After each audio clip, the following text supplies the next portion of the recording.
Okay. We are rolling. Oh, we're rolling. We're rolling. Okay, hi, we're rolling. Yeah. I'm here with Jenny Patrick. This is Brandon Patrick's lovely Better lady. half. Yeah, way better half, obviously. Yes. That's obvious. No, we're out here at Willow Park, kind of near Lehigh, or in Lehigh, I guess. And we just got done. The sun has risen. It has risen. It is bright. Very much it has abundant. risen. Yeah. Clear skies, so we're getting the full effect of it. But Jenny, I want to ask you a couple questions. Okay, so let's do this. Let's have it. What is your view on light and dark, metaphorically? Oh boy, we just go right to it, Chase. Yeah, let's the nitty gritty. Well, we've already been chatting for a bit, and I think my view on light and dark is that they're both very important, and that the balance of the two is very important. And one of the symbols that I love, and it always comes to my mind, and that I see a lot, is the yin and the yang symbol, and how neither, to create wholeness, you can't have one without the other, right? And in the wholeness, they're both there, light and dark. And, well, that's an interesting thought. But they're both needed. And we were just talking about life cycles, and how there's some cactus that only bloom at night, and how we need the nighttime just as much as we need the daytime for life and for growth. And so it's not one over the other, it's not one more important or one better than the other, it's the balance of the two that I feel like really creates the most happy, abundant life. Yeah. As you were saying that, I was just thinking about this experience I had in Florida. I got to go out into the Gulf one night. I kayaked out there, and with the paddle started stirring the water because cool. there was bioluminescent krill and algae in there. Awesome. And so all of this, it looked like straight sorcery. I mean, it was because it's green. magic. Yeah. Uh-huh. And so I had never seen anything quite like that in my life. Yep. And had it been, midday, no chance of seeing something like that. So it is really cool that you can experience such variety and so much beauty even within the darkness. So absolutely. The darkness serves its purpose for us. And that reminds me, and my sisters and I went to New Zealand, and we went in those glowworm caves. Oh, that's cool. So we went spelunking into the water, and then we would hit the water with a paddle, and the glowworms were all, the bioluminescent was all coming down from the ceiling, so it looked like stars inside. Wow, but think about that, like the stars you can't experience when the sun's out, right? Yeah. And it's not that the sun or the stars are better than the sun, or the sun is better than the stars, right? They're both beautiful and serve a purpose. Yeah. And it's fun. One of the things about moonlight and about darkness is that in the darkness, all things are possible. And like under the moonlight, anything can be anything, right? So in the sunlight, it's very clear, like, oh, okay, that's a tree, that's a road. Like, B and I were walking along the Jordan River Parkway at dusk, and when the sun went down and there was the moon, the river looked like pavement. Oh, wow. It looked like a road, and I'm like, B, if it was just nighttime and we just came upon this, we'd think that was a road down there that we could just run down and walk on it. But it is water, right? But we wouldn't know that if it wasn't for the sun. But the moon and the nighttime, it allows things to shift and transform, where sometimes we get fixed in patterns we don't want. That nighttime and the moonlight, when anything can be anything, really gives us an opportunity to see, like, that tree looks like a person, but it's not, right? Or this rock cropping, that looks like a bird, but it's not. But so then it allows perspective change easier than when it's in the sunlight, you know? And so it really serves us in that way too. That's really interesting. Cool, huh? Especially when it comes to judgment and passing judgment on things. So I'm going to probably sit with that one sometime. Okay, so what about a sunrise in your own life? What types of sunrises have you experienced based on your own metaphor? Ooh, I like that. Well, I think right now, actually, I'm in kind of a sunrise place where I'm really working on my relationship with Christ, who I feel like is I believe is the light, and allowing him to rise more fully in my life. Yeah. And not just in my life at me, but in my life through me. Okay. Does that make sense? And I feel like I'm at a place where I'm giving him more space inside of me. Yeah. More space inside my life, my decisions, my interactions, to show up and to shine, rather than just who's Jenny and how does Jenny want to shine. Yeah. But really intertwining my desire and my will with his will. Yeah. Or I think more clearly, giving my will to him, right? Like, okay, I really want, one thing that we've been talking about, I really want a beautiful pool. I want a wooded yard, like I really want, like, I want a tub in my bathroom, like yeah. all these things that I want that would be really nice for my heart and for self-care and whatever, right? Yeah. But I don't have the means to make that happen right now. So I'm going to give that desire and my dream to Jesus and say, okay, you know that I would love this, but maybe I actually wouldn't like to maintain it, you know? Like maybe I really don't want to maintain a pool, so he's not actually going to give me that one. But maybe I'll get a tub in my bathroom one day. You know what I mean? Like, so I can give him all of my dreams and my hopes and allow that to unfold in my life rather than forcing it to happen. So how did you come to wanting this, and like why are you doing this with Jesus? Yeah. I guess in my heart it feels like, what else is there to want? Yeah. Like I want truth. Yeah. I want light. I want transcendence isn't the right word, but I want to see above. I don't want to be caught in the spinning anymore and in the trying to figure things out. I just want truth. Yeah. I want to learn directly from the Savior, which I feel like we've actually been promised, and we've been told that that's the only way to come to that truth and to find that pattern and the path of life eternal. That's what Jesus promises us. He promises us that as we come to him, like, nothing will be lost. But it feels like everything's getting lost in reality, as like this has to die and that has to die and so and so has to go and I have to lose my job, or right, everything's getting lost. But nothing's getting lost. And his promise is that all of that returns, and it returns more abundantly to us. And so I want to move in that direction. I want him, and the whole desire of my heart is to shine his light and his healing light. Like, how can I serve and help, So I'm curious, like, what experiences have you had that have brought you to this point, though? Because I don't know that we just naturally are like, you know what? I feel like I want to give it all to Jesus now. Like, it doesn't just unfold. Well, maybe for some people, but typically my experience has been that there is a definitive moment or a series of experiences that kind of lead you to that direction where your eyes are open and you start to see, this is appealing to me, and I need to answer the call.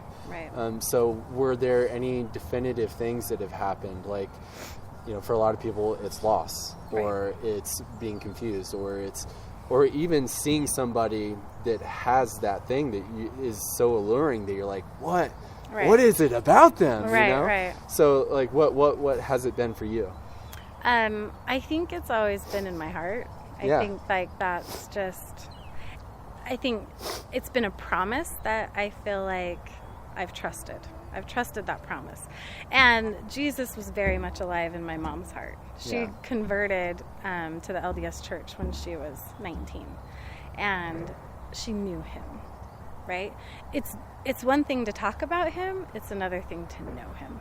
To feel him, to know his voice, to know, like, when the thoughts come in your mind, that's not Jesus, right? Jesus doesn't sound like that. He would never talk to me like that. It's a whole new level of freedom and, the ability to explore and understand life and understand yourself when you know his voice.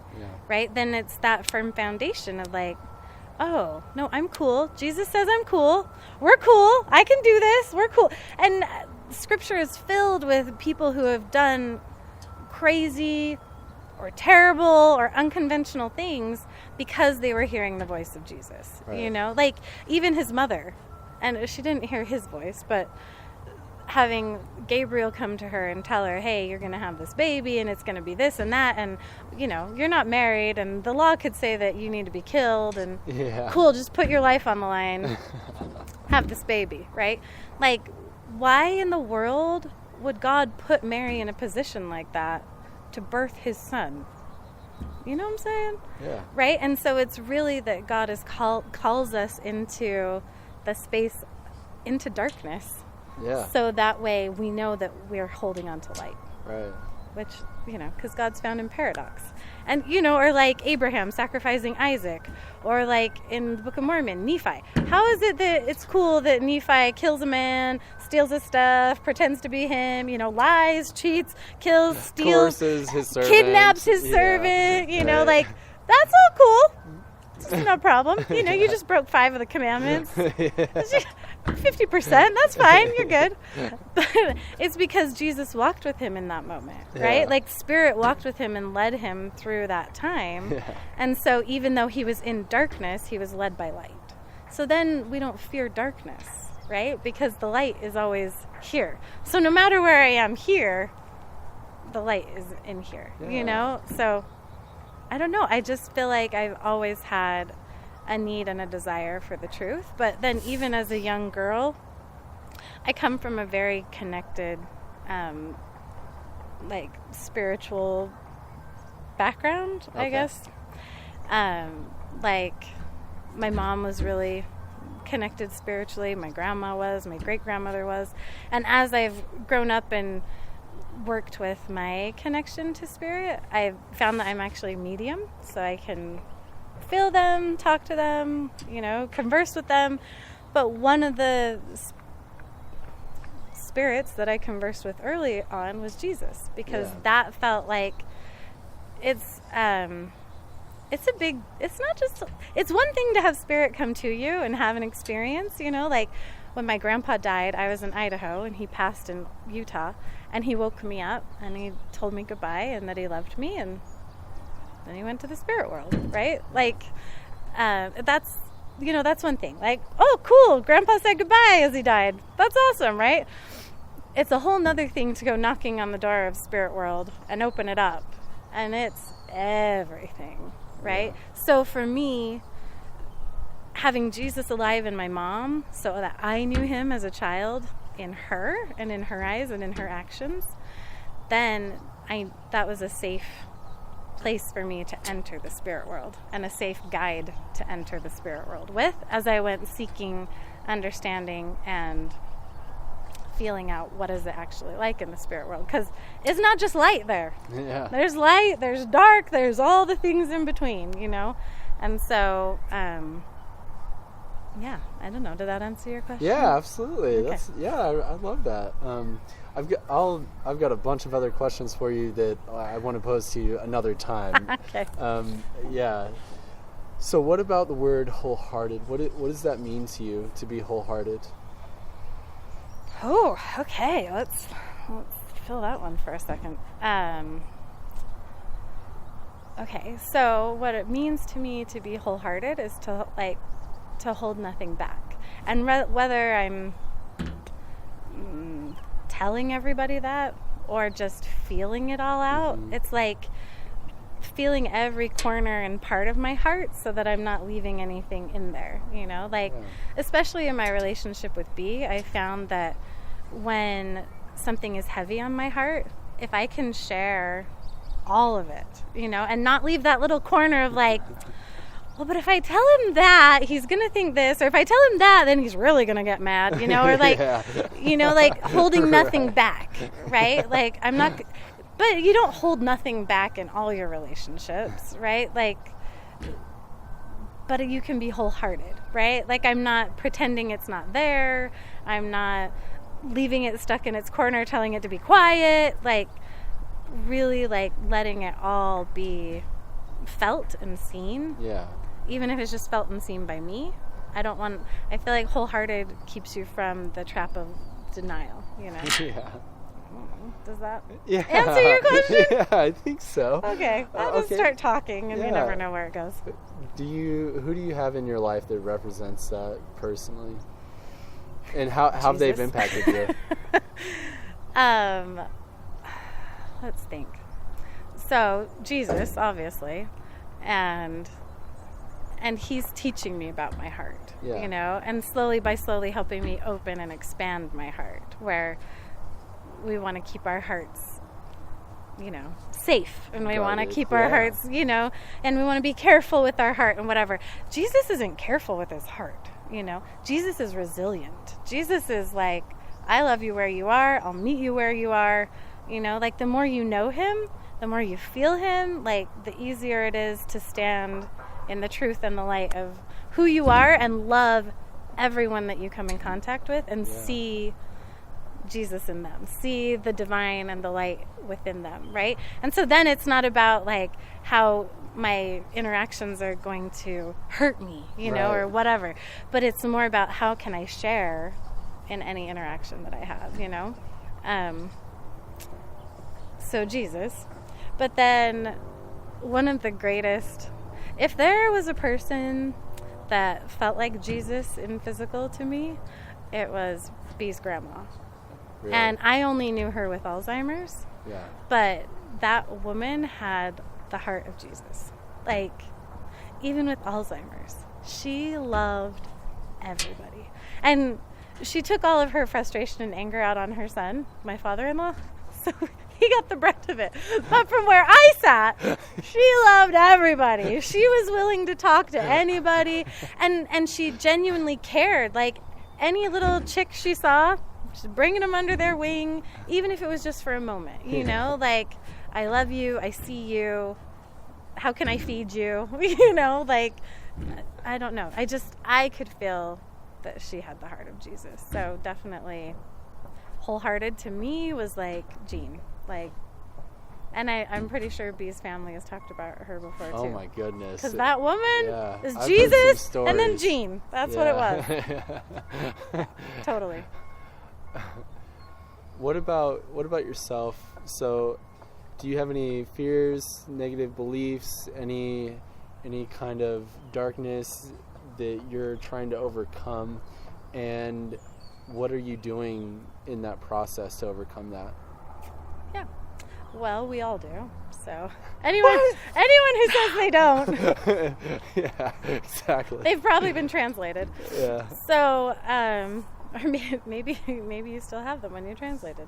So I feel like I've spent a lot of my life pushing that stuff, right? Like digging into it and forcing, I'm going to get rid of it all and I'm going to like clean this out and there's going to be nothing left.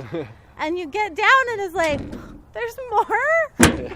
You know, like as deep as you can go, there's more.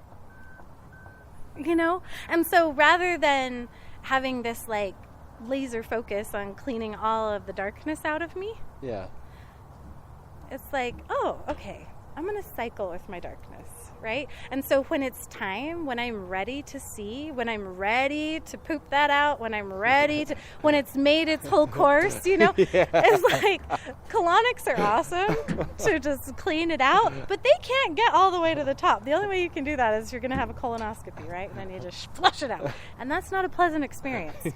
But you know what is pleasant? A really nice release when it's time, right? Does anything feel better than that? Yeah. No. You're crushing it right now. Thank you for sharing in this way, Jenny. This is awesome. I love it. So rather than trying to keep my entire intestine free and clear all the time and running water, I'm just gonna let what is ready to be released so that I can take all the nutrition from it. Yeah. Right? So I can actually learn from it. And then it's a much happier existence because when you're just digging in the nasty, then that's all you see, right? And that's all you're smelling, and that's not great. I don't have to do that. So like I can come back out and like, Whew, okay, it's going to take care of itself. It has a process. It comes out when it's ready. I just let it come out when it's ready. And keep putting the good stuff in. Yeah. Put all the good stuff in. Yeah. And let it come out when it's ready. I've loved the analogies this morning. Have been stellar. Okay. And I'm not. And I know it sounds like I'm joking because I'm smiling and have kind of a lighthearted tone, but I'm serious. Like, they've been really, really good. Awesome. And very, very true. They ring true. So cool. I have a lot to think about on my ride home. All right. Yay! Yeah, this is great. Hey, that's Jesus for you, right? He taught with story too. Absolutely. Well, okay, so that was it. Do you have any other thoughts or questions or insights? Anything you want to share? Oh, I'm sure I have lots of good insights, Chase. All right. If not, then we'll call it good there. Cool. All right. Yeah. Awesome.